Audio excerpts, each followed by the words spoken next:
Yesterday we looked at the features and main phenomena of economic globalizations, and today's our focus will be on the impact of economic globalizations. So before we start, let's look at this, the North Face. What's this? A very popular brand in the world on sportswears or on hiking wears. So if students having my lessons, you should be know that I'm very keen on this brand. All my casual wears, all my backpacks, hiking shoes, all the things, many of the things are actually from this The North Face。我見到呢個 brand 就開始癲㗎啦，係啊，佢出一樣我就買一樣，咁逐樣買咁樣啦。So this brand is actually originating in the USA, and the manufacturing lines, two of the main manufacturing lines, one is in Vietnam, and then the other is in Colombia. Both of the manufacturing lines are in the developing countries, the LDCs, and it also have sales network all over the world, mainly in the MDCs.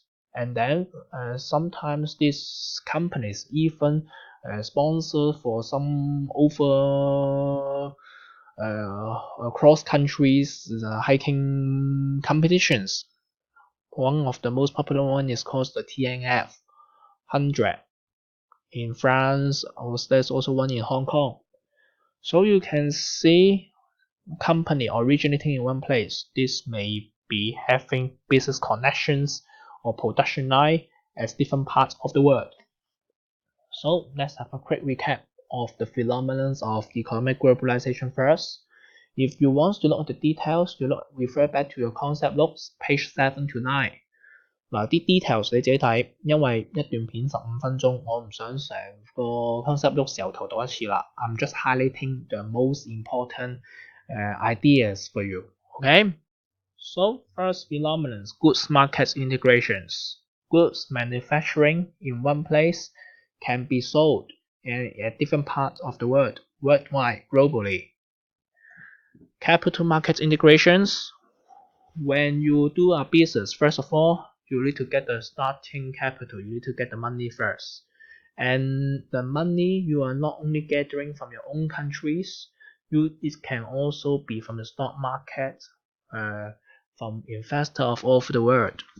Labor market integrations. Your workers may be not in the same places of the headquarters. Maybe the manufacturing lines can be in the LDCs, and the design departments, the experts, the designers, or the researchers or scientists, they're actually from other MDCs. So with the more advanced transportations and more advanced information technologies, then we can see workers coming from different parts of the world for the products, for the operations of a business.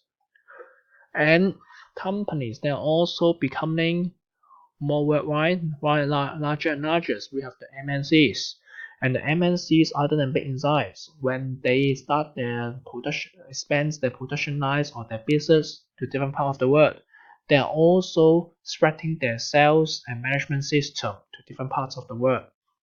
例如我哋之前上堂講過 McDonaldizations. Why are we having when we buy a fish burger, why are the fish cheap in that thickness? 點解我買呢個 Burger One 同 Burger Two 嗰個 fish chips 嗰嚿魚柳唔係唔同大細嘅咧 ？Standardizations, okay, one of the very popular culture of McDonald's, and self-serve cultures, efficiency, speediness. 我哋會唔會喺麥當勞度等半個鐘頭都未有個包咧 ？So these kinds of culture, they're spreading it around with the MNCs.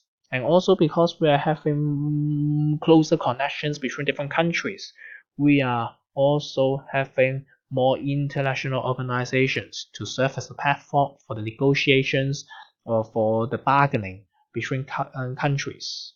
Okay? Now, this is the recap of what we have been learning so far, okay, very condensed in the economic context. Now, today we were looking at the opportunities and challenges. 好似之前上堂都同大家講好多次啦。而家 DSE 咧，其實就唔係考你 LS 嘅，亦都係考緊你中英文。OK， your language abilities。以前我哋就話 positive impact, negative impact. Now they don't use this word. Opportunities, challenges. Basically, it means the same. Opportunities means positive impacts. Challenges means negative impact. And when we look at the opportunities and challenges, we have to be according to different stakeholders. Opportunities for me may be the challenges for you.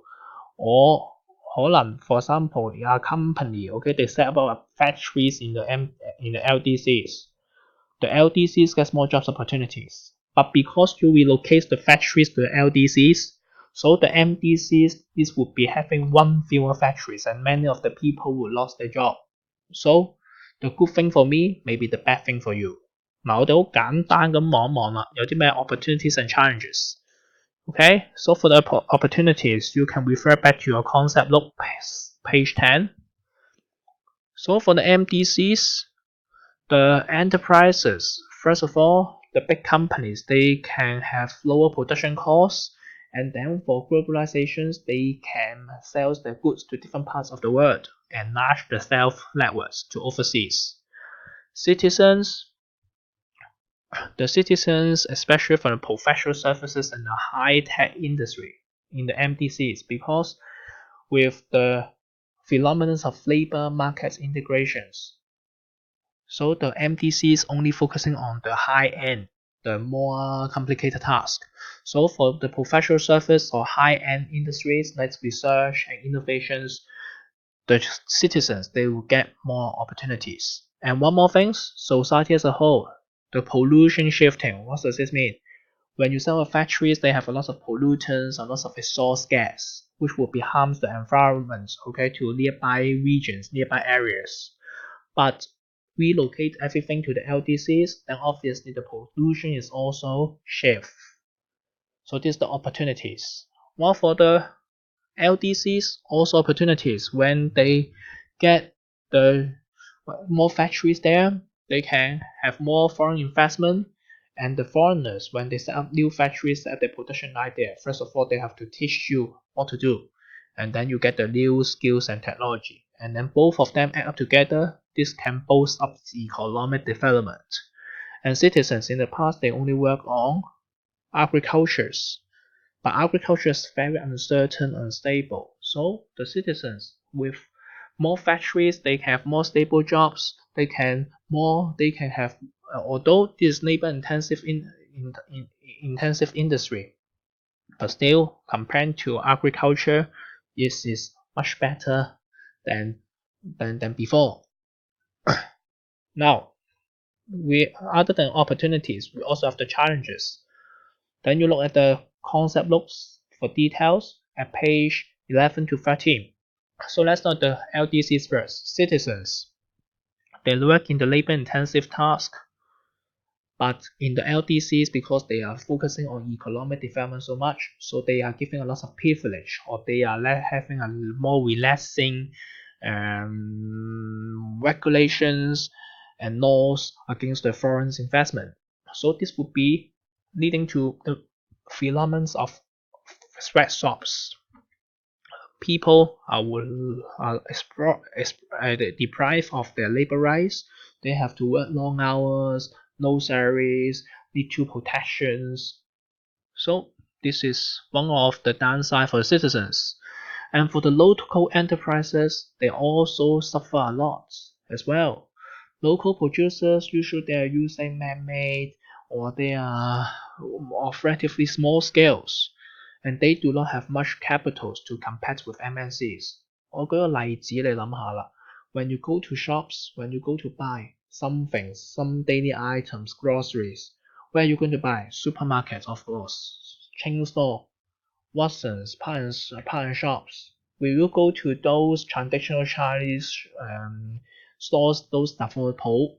Of course you won't. So you can see because the supermarkets they have better advertisement, they can have more resources to arrange the products there at a lower cost. Then how can the small shops help them?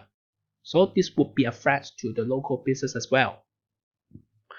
Also, for the nations, this can be a threat. Okay, one of the threats is about the worsened global inequality and the unfair trade practices. So usually for the MDCs, LDCs, they will be entering into some trade agreements. But for the MDCs, they're stronger, they have a higher economic and political power. So in the trade dealings, trade negotiations, who will get advantages? Of course, the MNCs. 我俾個例子嚟 cotton trade in Africa. Okay, USA and some African countries they actually entered into agreements to have fair trade regarding cotton products. But then after they entered into the agreements, the US governments they provide huge subsidies to the domestic cotton farmers in the US. So with the government subsidies, then of course the US farmers they can sell their cotton at a much cheaper price. And then the African countries their products would be relatively more expensive than the US cotton. Then the people, the consumers, of course, they will opt for the US cotton products. And then the African products cannot get exported, and the revenues of the LDCs is reduced. 所以你見到啦，有時 globalization 係咪一定係一件好事呢？唔一定嘅。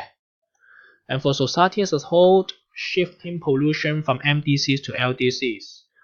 So all the polluting industry, they are just shifting it to the LDCs because the MDCs do not want to get the environment get harmed. And also for the LDCs, most of the jobs, new jobs opportunities are mainly focusing on the low skills task.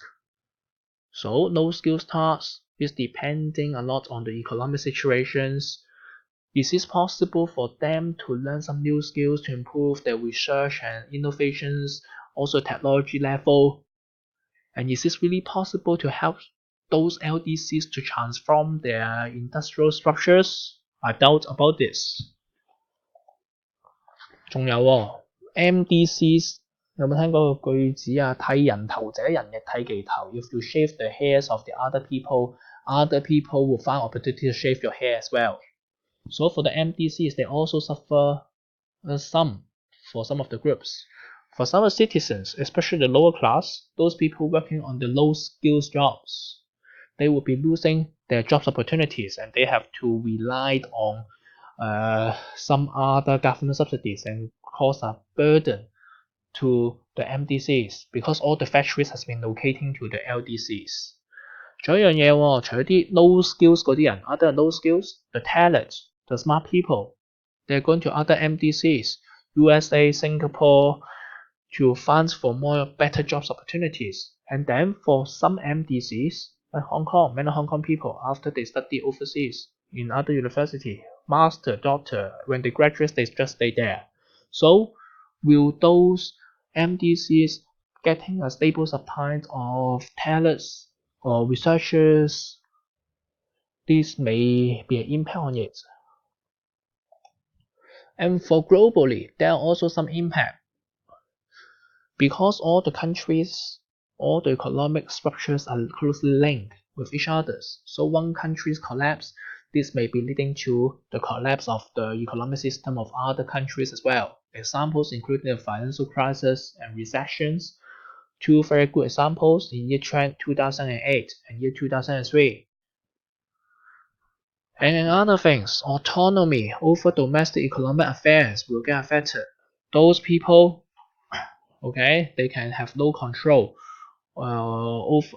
especially LDCs, they have no control over the deals because they are not strong enough to bargain with the MDCs. And also because of the products are cheaper and the people are more willing to buy at a low cost, then this will be leading to more wastage. And then economic globalizations to a certain extent also lead to some exploitation and wastage of the world's resources. And one of the example is called fast fashions. Now fast fashion 我哋之後會講嘅，我哋講到 cultural globalization， 有一題 past paper 係講fast fashions 嘅。